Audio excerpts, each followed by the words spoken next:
안녕하십니까. PD수첩 홍상훈입니다. 국무총리실에서 평범한 시민을 사찰하고 경찰의 수사까지 지시하는 믿기지 않는 사건이 일어났습니다. 이것은 국무총리실에서 민간인을 사찰한 내용이 기록된 문건입니다. 국무총리실에서 경찰의 수사를 의뢰한 공문도 있습니다. 우리는 올 5월 이 문건을 확보하고 이 내용들이 과연 사실인지 확인에 들어갔습니다. 그리고 국무총리실이 사실상 불법적으로 민간인을 사찰했다는 강력한 증거들을 찾아냈습니다. 정부에 의해 사찰당한 사람은 33년간 평범한 샐러리맨으로 살았던 김종익 씨입니다. 그는 정부의 불법적인 사찰 이후 모든 것을 잃었다고 합니다. 김종익 씨를 사찰한 기관은 국무총리실 산하 공직윤리지원관실이었습니다. 이 기관의 본래 목적은 공직자의 사기 진작과 기강 확립, 그리고 공직자나 공기업의 비리를 감시하는 겁니다. 김종익 씨는 공직자도 공기업 종사자도 아니었습니다. 국무총리실 산하 공직윤리지원관실에서 수개월간 민간인을 불법 사찰했다는 전무가 담긴 문건이 입수됐다. 총리실의 불법 사찰로 직원 700여 명을 거느린 기업의 대표이사였던 김종익 씨는 한순간에 모든 것을 잃었다.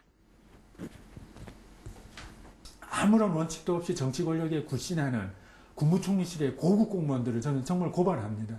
그리고 정치 권력에 아부하기 위해서 힘없는 국민의 밥줄까지 불법으로 끊어버리는 그 공권력을 저는 정말 고발합니다. 정말 고발합니다. 이런 대한민국을요.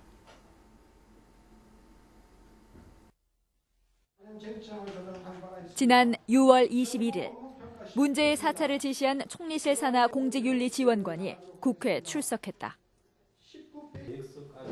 이인규 지원관은 PD수첩 촬영 도중 자리에서 일어나 회의실을 나갔다. 안녕하세요. 저 이인규 지원관님이시죠? 네. 좀 말씀 좀 해주세요. 이 사건 아시지 않습니까? 잘 모른다니까요. 지원관님. 그만하세요. 그만할 게 아닙니다, 이건 진짜. 중요한 문제예요. 뭘 중요한 문제라는 거예요. 혹시 왜 이렇게 초성을 치려고 하는 거예요? 우리는 김종익 씨를 불법 사찰한 이유에 대해 물었지만 어떠한 말도 들을 수 없었다. 그는 취재를 거부하고 서둘러 국회를 빠져나갔다.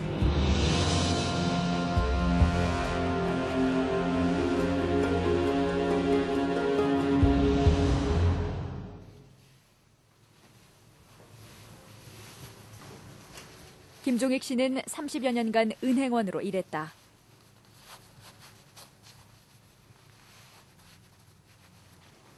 (1973년) 국민은행에 입사한 그는 고졸 출신으로서는 이례적으로 은행의 주요 요직을 두루 거치며 지점장까지 승진할 수 있었다. 2005년 영등포 지점장 근무를 마지막으로 명예퇴직한 그는 국민은행의 용역 업무를 담당하는 한 중소기업의 대표이사를 맡게 된다.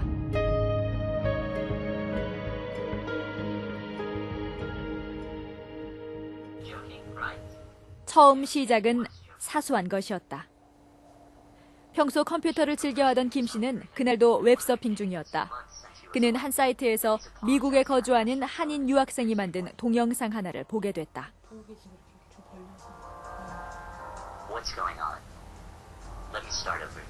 제이킴인가 이런 그 자기 소개를 미국에 유학하고 있는 유학생인가 이렇게 자기 소개를 했던 것 같습니다. 이게 이제 영문으로 되어져서 뭐 사우스 코리아에서는 지금 무슨 일이 일어나고 있는가 이런 아마 제목이었던 것 같습니다. 그 제목 자체가. 동영상은 당시 이미 180만 명 이상이 본 것이었다. 이명박 정부가 내세우는 국가 정책들을 비판하고 촛불 집회 과정에서 촉발된 여러 가지 문제들을 다룬 25분 분량의 꽤 긴 동영상이었다.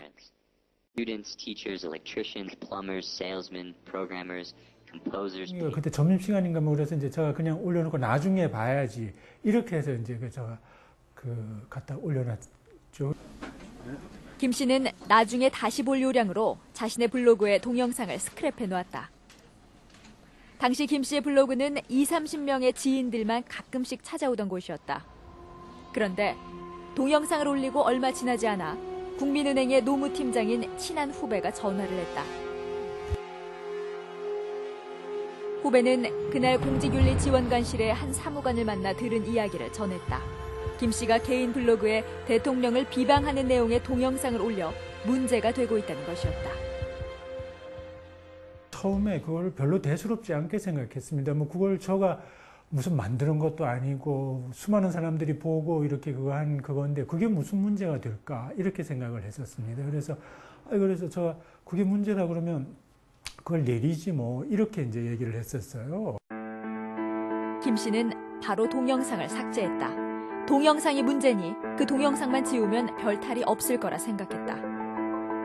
다음 날 후배에게 들은 이야기는 더욱 황당했다. 총리실에서 국민은행 측에 김 씨를 조치하라고 했다는 것이다. 저 블로그에 올라온 그 동영상을 이제 문제를 삼아서 이제 조치를 할 예정이다. 이렇게 하면서 그것 때문에 국민은행장도 위험할 수가 있다. 그러니까 이제 빨리 조치를 취해라.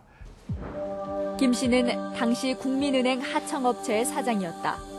공직윤리지원관실은 이러한 김 씨와 국민은행의 관계를 이용해 압박하기 시작했다.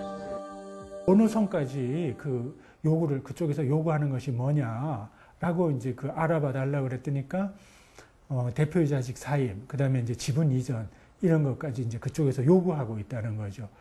도대체 아무리 이게 정부가 바뀌어서 뭐가 어쨌다고 해도 국무총리실이라는 데는 그게 다 공무원들로 구성되어 있는 데고 공직자들이 있는데 특히 또 어디서 나왔습니까? 그랬더니 뭐 공직윤리지원관실에 뭐 공직자윤리점검반 이걸 언급을 하시더라고요. 그래서 아니 그 사람들은 사기업하고 아무 상관없는 사람들인데 진짜로 그랬단 말입니까? 그러니까 진짜로 그랬기 때문에 내가 지금 기가 막힌다라고 말씀을 하시더라고요. 근데 김종익 사장이 절대 그런 거 허튼 소리 하실 분도 아니고 없는 얘기를 있다고 하실 분이 아니라는 걸 제가 알면서도 내용이 워낙 황당하니까 저희 믿질 않았다고요, 사실은.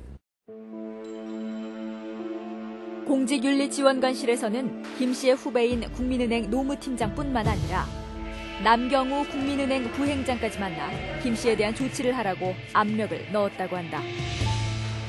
국민은행 이제 부행장을 불러서 조치를 하라고 한 그것이 그 국무총리실 내부 문서로 그게 다 있더라고요. 그래서 좀 그것을 제가 그냥 뭐 일방적으로 그랬다고 주장을 하면은 저쪽 한쪽에서 아니라고 부인하면 뭐 그거 증빙할 방법이 없었을 텐데 그게 서류로 그렇게 있으니까 저는 굉장히 뜻밖이었죠, 사실. 네. 행정사무관 원칙이요. 예. 그래서 봤더니 이제 여기 보니까 예, 여기 국민은행 남경호 면담. 예. 우리는 실제 PD수첩에서 입수한 국무총리실 문건을 통해 당시 공직윤리지원관실에서 국민은행의 부행장을 만나 압력을 넣은 것이 사실이었음을 확인할 수 있었다. 우리는 부행장을 만나기 위해 여러 차례 전화하고 찾아갔지만 그는 입장을 밝히지 않았다. 국민은행은 관련 사실을 부인했다. 저희가 뭐 관련이 지금 2008년도서부터 저희가 지금 뭐 별개 회사로 운영되기 때문에 관여할 위치에 있지 않다라고 지금 하고 있거든요. 왜 노무팀장이라든지 인사담당 부행장이 김종익 씨 문제에 그 면담까지 하면서 적절한 조치를 취하겠다고 했을까요? 저희가 관련이 없는 거고